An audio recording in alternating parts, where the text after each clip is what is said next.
Well, a very good part of what of the conference is something that many other conferences tend to do these days is the Q&A time, which is very helpful because it's pretty revealing, and the speakers are not in a speaking preaching mode. They tend to be somewhat more relaxed, and so you kind of learn a little bit more about their personalities. Sometimes they're kind of very helpful, friendly banter that goes on, and this was the case as Justin Taylor of Crossway took time to interview them at different times. And I'd encourage you, if you can, to go on the Desiring God website and just watch some of these Q&A. I think they will be putting them up because I think again you just get something of the personalities of the individuals involved. Well, this next talk I'm going to review is Bob Coughlin's talk, speaking on worship. What happens when we sing? I think is the question that he was seeking to give an answer to. And what I'll say about Bob Coughlin is this: he's written a book called Worship Matters, which I haven't yet read, but the talk that he gave made me immediately go to buy the book because there was so much he said he couldn't get in it, but it is in his book. And I found the talk very, very, very, very helpful. Not least because when it comes to worship, there's so many angles that one needs to look at: what is right, what isn't, with the constant changes of worship styles and so on. What was his take? Well, it was good to have his take on many of these points. One of the main things that he said was this: that the music is there to serve the word. The word does not serve the music. And as simple as that is, I think it's very, very important, certainly something that I took away, that therefore our emphasis on looking at the words that we sing from a theological angle is vital, because this will play a big role in how things pan out later on in church life. If people are finding, if people are glorifying God through the songs that they sing because the theology of it is right, then it's difficult for people to say they're bored. It's difficult for people to make as a primary issue their styles and their preference of music, because actually the music just serves the word and they glory in the truth of the word, which glorifies Christ.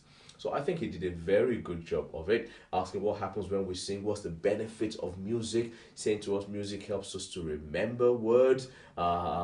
He spoke about music helping us to engage with the words, to be able to respond. He spoke about emotionalism and the demonstration of emotion, saying that emotionalism, which is just the inappropriate demonstration of emotion in such a way that it is distracting for others and just not right.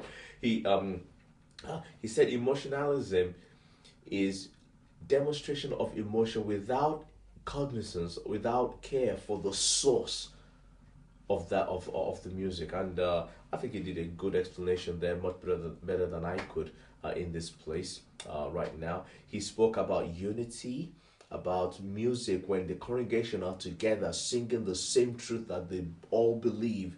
He said it's just something that it helps unity become increasingly pervasive right across the congregation, right across church life.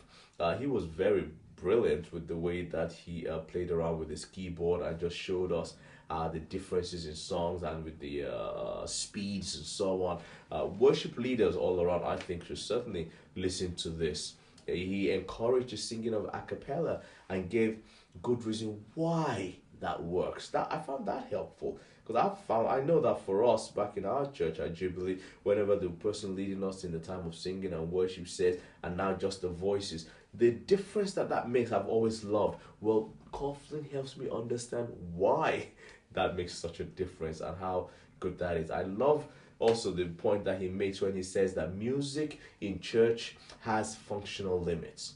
That is the intention here in music in church is not to be cutting edge, it's not to be the coolest, it's just to keep bringing the gospel and keep highlighting Jesus as the author and the finisher.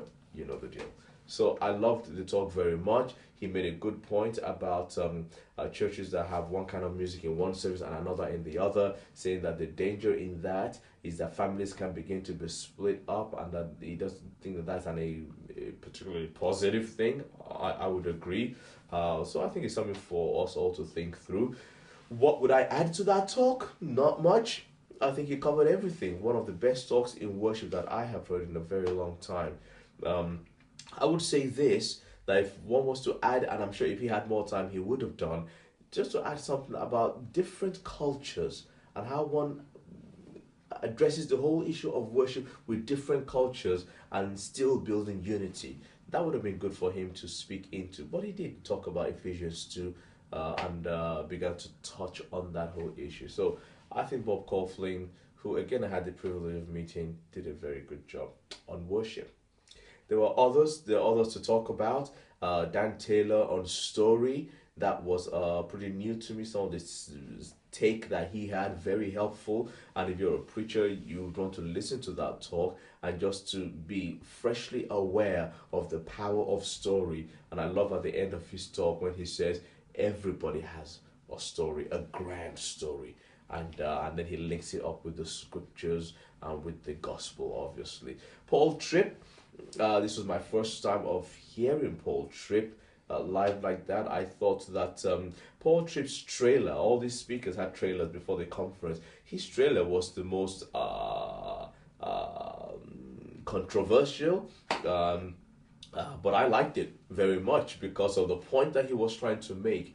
As he, again, I'll say if the trailer is still up on the Desiring God website, have a look at it. It will surprise you.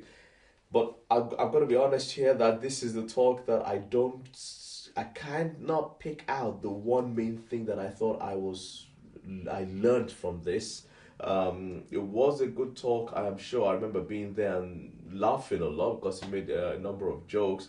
But I think this is much more a commentary on me, my own perhaps tiredness at that time.